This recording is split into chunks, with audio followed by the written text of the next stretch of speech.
জীবনে শত ঝড় আসুক, লক্ষ ঝাপট আসুক, আপনাকে দুমড়ে মুচকে দিক, আপনার মনোবল সামরিক গুঁড়িয়ে ভেঙে দিক, তবুও আপনি সৎ থাকুন। যে কোনো মূল্যে নিজস্বতা ও মৌলিকত্বকে ধরে রাখুন।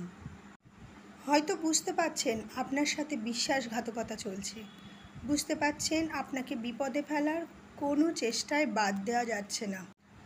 হয়তো বুঝতে পারছেন আপনার পিঠের ওপর কেউ ছুরি হাতে অপেক্ষায়।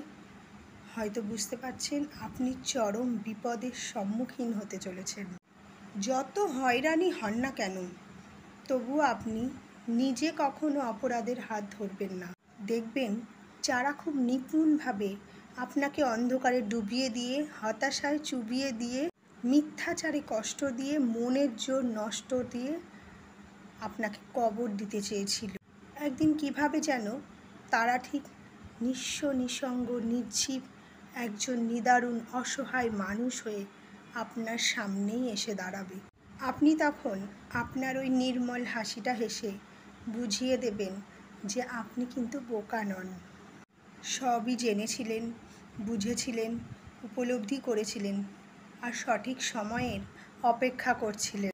আর তারা বিস্ফারিত চোখে দেখবে যে আপনার জীবনের ডুবন্ত সূর্যটা কেউ একজন কিভাবে উদয় করিয়েই ছাড়ল। তাই নিজেকে বিশ্বাস করুন, সময়কে ভরসা করুন, ধৈর্যের ওপরে জোর দিন। সত্যের পথে থাকলে এক ফুঁয়ে সব ভুয়ো ক্ষতিকর যত ঘটনা খড়কুটোর মতন উড়ে চলে যাবে। শুধু নিজে লয়াল থাকুন।